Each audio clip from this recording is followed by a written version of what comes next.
Hey guys, we are back again. I am Hiba Siddiqui and I am Hafsa. So guys, आज का जो हमारा topic है वो Pakistan versus South Africa first है सेकंड डे से रिलेटेड ही है। पोस्ट मैच एनालिसिस हम करने वाले हैं।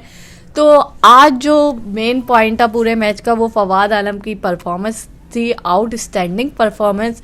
लेकिन हम परफॉर्मेंस पे तो बात करेंगे, लेकिन जो मेन पॉइंट है हमारी वीडियो का वो ये है कि who is responsible for wasting is more than 10 years of cricket.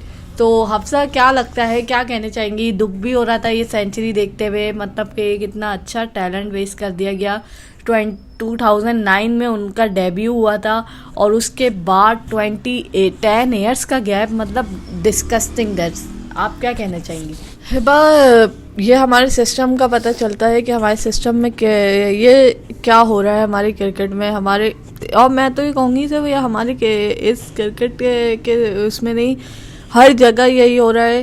देखिए हर फील्ड में पाकिस्तान में देखिए कितने टैलेंटेड लोग होते होंगे और इस तरह जो है जो पर्ची लोग होते होंगे वो इस तरह ही नहीं आगे बढ़ने दे रहे होंगे।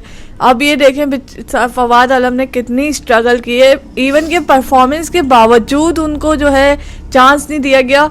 ये 2009 से अब जाके उन्हें चांस मिला है। कौन कौन से चीफ सेलेक्टर आके उनके चले गए, इकबाल कासिम हो गए, हारून रशीद हो गए, फिर देन को भी चांस मिला। उससे पहले आप इंतजामुल हक को कैसे भूल गई आप? उन्होंने जो रगड़ा लगाया कि उनको सेलेक्ट करने को, साफ उन्होंने ओपनली आके कह दिया कि जो है ना इनको सिक्सेस और फोर्स नहीं मार सकते और इनसे बेटर हमारे पास टैलेंट है। तो कहाँ है? आपको तो टैलेंट आज तक नहीं मिला। आप आई एम सॉरी टू से कि अभी तक उन्होंने भी कुछ प्रूव नहीं किया है। क्या कहेंगे? मेरे तो इतने सालों से जो है पाकिस्तान क्रिकेट टीम स्ट्रगल कर रही है बैटिंग में। बस मिसबा को हीरो बना दिया कि मिसबा हमारे और कोई बैट्समैन ही नहीं है। तो भाई ये आप डोमेस्टिक में भी थोड़ी नज़र डाल लें अपनी पर्चियों से। अगर आपको फुर्सत मिलती तो आपको फवाद आलम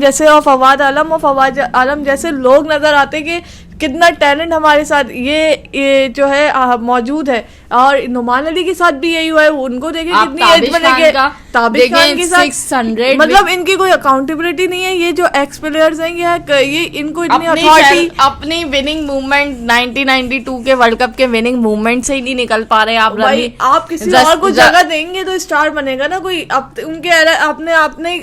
अपनी कहानियां सुनाते रहते तो नए वालों को प्रमोट करेंगे तो वो स्टार बनेंगे। आप पहले क्रिकेट खेलते हुए किसी को आने का मौका नहीं दिया। अब आप जो है कमेंट्री में बैठ जाते हैं या सेलेक्टर बन जाते हैं तो जो है किसी को के कैरियर के साथ आप लोग खेल रहे हैं। लेकिन आप ये देखिए, रमीज राजा का भी चल रहा था एक चैनल पे इंटरव्यू के, उन्होंने कहा कि जो फवाद आलम के जो सपोर्टर है 2018 का उनका ये स्टेटमेंट थी कि फवाद आलम के जो सपोर्टर है वो जरा बैकफुट पे ही रहे क्योंकि उनका स्टैंड इस लेवल का नहीं है कि वो रिप्रेजेंट करें इंटरनेशनल लेवल पे। तो मैं तो वो फीलिंग सोच रही हूँ कि जब उनके कमेंट्री बॉक्स में वो बैठे हुए थे और उन्होंने एक और 100 बना दी तो उनका क्या रिएक्शन है, क्या कहना है? और इंतजामुल हक ने तो आज मीडिया से भी बात करने से मना कर दिया है। मैं तो कहूंगी उनको शर्म से जो है ना आगे जो अब वो अपने यूट्यूब चैनल में बैठ के क्या तक उनके आप यूट्यूब चैनल देखें कि उन्होंने कहा कि India is the best team in the world के। तो आप इसका रीजन तो देखें, उनके यंग प्लेयर्स को प्रॉपर चांस देते हैं, उनकी जो टैलेंट है उसकी बेस पे उनकी सिलेक्शन होती है, नाइदर की जो है उनको फेवरेटिज्म की बेस पे सिलेक्शन। ये बता दे कि ये लोग कह रहे हैं मिसबा ने चांस दिया, मिसबा ने अभी आके चांस दिया। उनको 2019 में भी सेलेक्ट किया हुआ था, 2020 में भी, मतलब बेचारे को वाटर बॉय बना के रखा हुआ था। इतने सालों से मिसबा कैप्टन भी रहे, क्यों नहीं डिमांड की उन्होंने? इतने अथॉरिटी थी उनके पास, इतने पर्चियों को ले लेके आप टीमों में शामिल कर रहे थे। इफ्तिखार अहमद को किया था आपने, तो भाई आपने फवाद आलम की डिमांड क्यों नहीं की? क्यों नहीं? आप देखें आगे कितने प्लेयर्स के साथ गई हो रहा है। क्रेडिट तो ले रहे हैं कि मिसबा की कैप्टनसी थी। उन्होंने 2009 से ही मिसबा कैप्टन थे टीम के, उन्होंने क्यों नहीं उनको सेलेक्ट किया? और आप देखें समी असलम इसी वजह से जो है रीजंस की वजह से यूएसए जा चुके हैं। एक और टैलेंट आपका वेस्ट हो चुका है। ताबिश खान भी एक वेस्ट टैलेंट होने वाला है जो नजर आ रहा है, ये भी डर रहे हैं उनकी भी देखें। आई लिटरली डोंट अंडरस्टैंड कि जो डोमेस्टिक का टॉप परफॉर्मर है और आप उसको जज कर रहे हैं कि उसका बैटिंग स्टांस जो है वो अच्छा नहीं है, तो आप कैसे जज कर सकते हैं without giving him a chance? I literally don't understand कि आप जो है इंतजामुल हक ने तो खैर अपने सिलेक्शन जो वो चीफ सेलेक्टर बने थे उसमें सिवाय उन्होंने इमामुल हक को प्रमोट करने के मुझे तो नहीं लगता कि वो किसी और कोई और काम उन्होंने किया। अब तो कोई इमामुल हक का नाम ही नजर नहीं आता मुझे, ये हो क्या रहा है इस उसमें। मुझे तो ये समझ नहीं आ रहा है हिबा, अभी कह रही हैं कि वो बैटिंग स्टांस वो फवाद आलम 3 मैचेस खेल चुके थे, उसके बाद उन्होंने जो है जब डेब्यू हुआ था डेब्यू पे उन्होंने 100 भी बनाई थी। तो फिर आप क्या जस्टिफिकेशन दे रहे थे कि जो है ना स्टांस सही नहीं है। आप ये जस्टिफिकेशन सिर्फ जो है अपनी जो पर्चियाँ थी वो छुपाने के लिए दी जा रही थी। इतने जो सेलेक्टर्स हैं सारे ये नजर आते हैं ना कितनी हमारे फेवरेटिज्म चलता है और पर्चियाँ चलती हैं कि टैलेंट, फिर कहते हैं हमारे आगे इंटरनेशनल लेवल पे बस यही खिलाड़ी है यही है टैलेंट सारा है। अरे आप सेलेक्ट करोगे तो टैलेंट प्रमोट होगा ना। गलत लोगों के हाथ में कमांड दी हुई है। ये पीसीबी ने कैसे इस तरह से एक प्लेयर को तबाह कर दिया, उसका कैरियर बुरी तरह से। और लिटरली अगर ये इंटरनेशनल लेवल में होता ना तो ये कोई ऐसा लॉ नहीं है पाकिस्तान में कि उनके अगेंस्ट जाया जाए जिन्होंने इनका कैरियर इस तरह से तबाह किया है। केस होना चाहिए उनके, केस होना चाहिए इन लोगों पे जिन लोगों ने इनका कैरियर बर्बाद किया है। प्लेयर्स के साथ ऐसा हो चुका है। और आप ये देखिए, आप फवाद आलम का एटीट्यूड देखिए, वो अभी भी जो है कह रहे हैं कि मेरे किस्मत में था ये सब कुछ था। नो डाउट ये सब था, लेकिन इस तरह तो आप अगले और लोगों के प्लेयर्स के कैरियर बर्बाद कर देंगे और फिर इसी तरह से वो बेचारा आके वो तो कुछ अभी भी नहीं बोल सकता।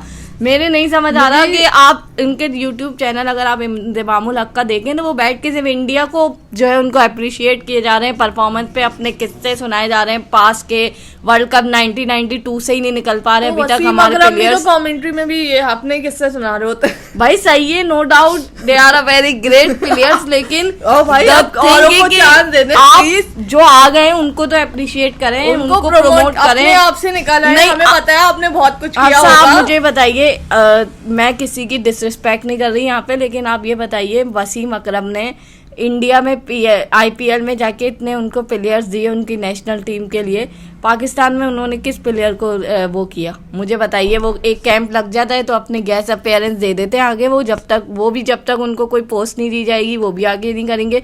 नो डाउट के उन बहुत टैलेंटेड है, बहुत बड़ा नाम है, लेकिन सॉरी टीचर उन्होंने कोई जैसे आजकल के खिलाड़ियों का आगे आने की बात कर रही हैं कि उनको नाम दिया जाए। ये तो अभी पिछले जो लोग गुजरे ना, शाहिद अफरीदी का कोई नाम है, अब एक्स क्रिकेटर शोएब अख्तर को आगे आने दिया जाता है ना। अभी मोहम्मद यूसुफ को जाके नेशनल अकेडमी में चांस मिला है, वरना ये जो हमारे 92 वाले जो क्रिकेटर्स हैं वो अपने एरा से ही नहीं निकल रहे, तो न्यू टैलेंट हमारे स्टार्स बनेंगे कैसे? भाई देखिए, नो डाउट। तो आपने ये बताइए, आपने जो अपना एक्सपीरियंस था जो 1992 वर्ल्ड कप का था और सारे दुनिया में आपका नाम है, तो आपने डोमेस्टिक, आपने लोकल प्लेयर, अगर आप कहेंगे ये मेरा प्रोडक्ट है या कोई और कहेंगे ये वसीम अकरम का प्रोडक्ट है, इनसिक्योर होने के बजाय अगर टैलेंट सामने लाते हैं, कोई प्रोडक्ट बनाते तो आपका नाम और होता है। ये आपका ये सिर्फ अपने मैं इनसिक्योर होकर आपने जो है क्रिकेट को जो किया है।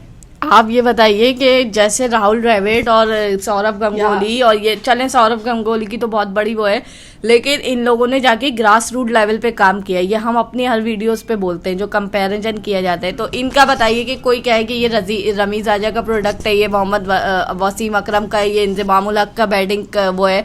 नहीं समझ आ रहा ये हो क्या रहा है, और कोई अकाउंटेबिलिटी नहीं है। मुझे बस बता दें इनकी अकाउंटेबिलिटी कहाँ है? अकाउंटेबिलिटी होनी चाहिए, और ये जो कमेटियां बन जाएंगी वही क्या होगा अगर हुआ भी तो एक नेशनल नहीं होगा है भाई। ये सिस्टम अंदर तक आपका बिगड़ा हुआ है। ये सेलेक्टर से हिसाब होना चाहिए, चाहे वो इकबाल कासिम हो, इंतजाम हो या कोई भी हो, और चाहे रमीज राजा हो जो अपनी यूट्यूब चैनल में बैठ के जो है क्रिटिसाइज करते हैं। उन्होंने खुला आके अपने चैनल पे कहा था कि इनकी कोई हाँ, और मिसबा ने भी यही कहा था कि हमें परफॉर्मर की जरूरत है जो आगे वो करे।